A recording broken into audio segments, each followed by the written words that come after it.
Je me demandais justement si, par rapport au modèle économique des structures, donc c'est vrai que comme tu le citais, si on est en atelier chantier d'insertion, si on est plutôt en structure d'emploi pérenne, les enjeux ne sont pas forcément les mêmes. Le temps passé n'a pas le même impact non plus.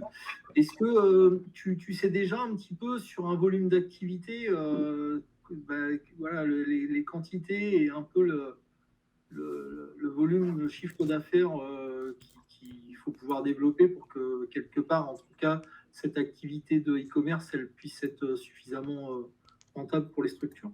J'ai pas de chiffres à donner parce que moi, pour ma partie, il est beaucoup trop tôt. Par contre, il y a quelque chose qui est important, c'est que, comme tu l'as dit, il y a deux vocations.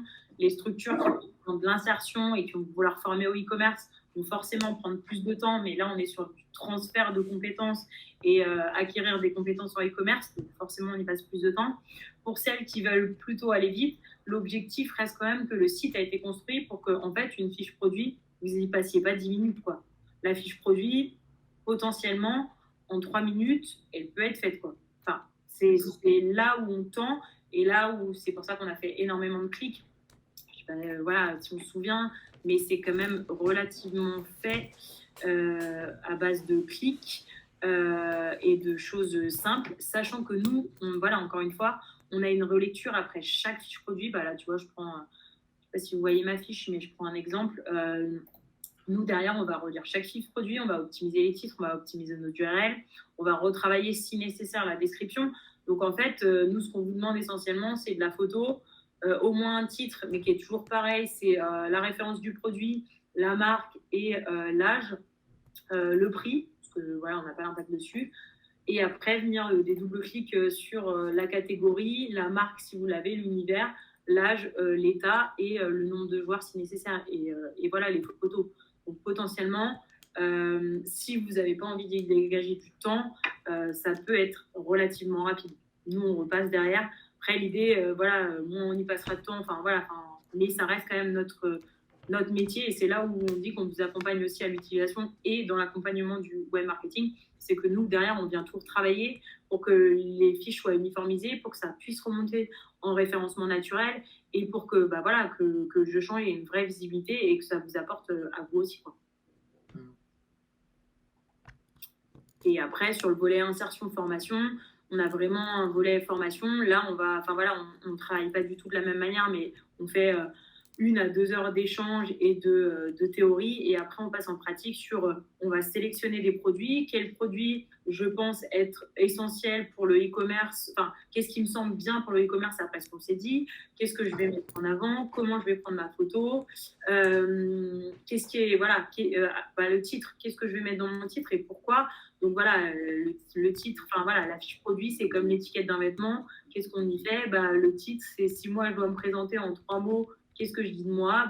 C'est pareil pour créer une fiche produit, pour créer un titre. Voilà, on essaye de. Et ça, on le met en application après, sur de la pratique. L'objectif, c'est pas qu'on fasse que de la théorie et qu'on sensibilise à ce que c'est un site de e-commerce, etc. On travaille tout ça. Oui, parce que c'est vrai que là, je me disais, tu parlais de 4% réemployés avec un potentiel de 50% réemployable. C'est-à-dire que la marge de manœuvre, elle est quand même relativement grande. Comme tu l'as signalé, il y a la filière REP avec Écomobilier qui se met en place sur la filière jouets. Nous, on a eu un appel au niveau du réseau national sur de la collecte à la tonne, sachant que le jeu, c'est pas quelque chose qui pèse beaucoup, donc ça veut dire que sur des volumes, ça peut être tout de suite très conséquent. Ouais. Et du coup, c'est vrai que des plateformes plus spécialisées comme la tienne, elles peuvent peut-être permettre à des structures qui auraient envie de se spécialiser dans certains domaines, justement, de pouvoir y aller peut-être un peu plus facilement. Plus facilement, ouais. Tu vois, pour moi, j'en discutais encore hier avec des acteurs qui veulent revaloriser que du jeu et jouet. Donc, eux, avec la REP, ils ont quand même un fort potentiel. Mais pour moi, il y a les recycleries et ressourceries aujourd'hui qui, par le don, récupèrent énormément et c'est ça qu'on va capter et c'est ça qu'on va remettre en circulation. Aujourd'hui, déjà, le gisement de ce qui récupère est important. Enfin, ce qu'on récupère est déjà important. Et derrière, il y a pour moi Écomobilier qui va faire un autre travail avec d'autres acteurs pour récupérer ce qui se passe et aller capter d'autres volumes pour aller réemployer potentiellement. Mais voilà, il y a un périmètre pour chacun, il y a de la place pour tout le monde. Et l'objectif est le même, c'est d'aller réduire la quantité de déchets et derrière de remettre en circulation des jeux qui potentiellement ont un potentiel, d'être réemployés. Je pense qu'il y a de la place pour plein de gens, mais l'objectif étant déjà ce que vous avez vous en stock par de la collecte ou par du don, de pouvoir l'exploiter, parce que en fait, je sais pas si c'est le cas des ressourceries de Auvergne-Rhône-Alpes en tout cas, mais moi celles avec qui je travaille, c'est qu'elles ont des quantités déjà astronomiques et que derrière il y a quand même peu de déstockage. Sur les 100% qu'elles reçoivent, il y en a 25 qui partent en déchettent, le reste essaye de se remettre dans la circulation, dans la réparation, et en fait il n'y a que 25% qui est déstocké derrière. Et du coup ça c'est un réel problème. Donc l'objectif c'est aussi d'aller chercher à augmenter ce prix et se dire ce qu'on a déjà en volume, de pouvoir le déstocker parce qu'à un moment, soit on a des problèmes de place, soit on a des problèmes on n'a pas le stock, soit si ça ne vient pas, ça pourrit un peu, ça prend la poussière et du coup, ça devient de moins en moins exploitable. C'est des données qu'on va prendre en compte, quoi.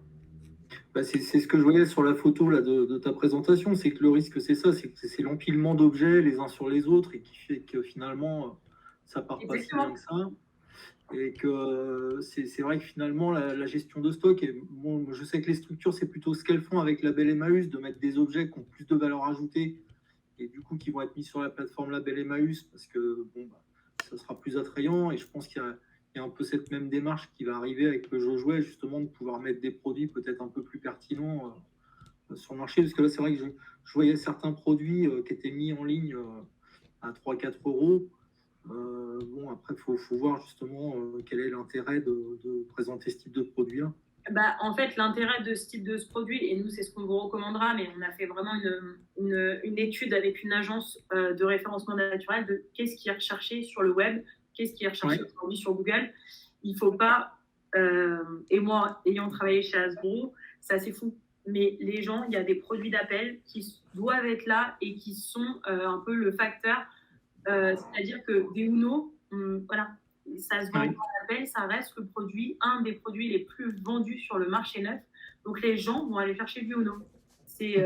Donc du coup, c'est aussi d'avoir des produits d'appel. Je pensais à Cluedo, je pense à Monopoly, Ces jeux sont des produits d'appel. Donc certes, c'est pas les jeux les plus chers, mais en attendant, les gens les consomment encore et il y a besoin qu'il y ait cette visibilité sur la plateforme pour vos structures aussi, pour venir un peu être le produit d'appel en fait. Comme en grande distrib, tu as des produits d'appel, sur JoChange, c'est pareil, il faut quand même stratégiquement qu'il y ait ce type de produit. Donc potentiellement, c'est pas là où nous, on va vouloir le vendre spécialement ou faire notre valeur ajoutée, mais en tout cas, il est là, il a le mérite d'aller attiser pour d'autres choses et aller développer, de permettre de donner une certaine visibilité sur le projet.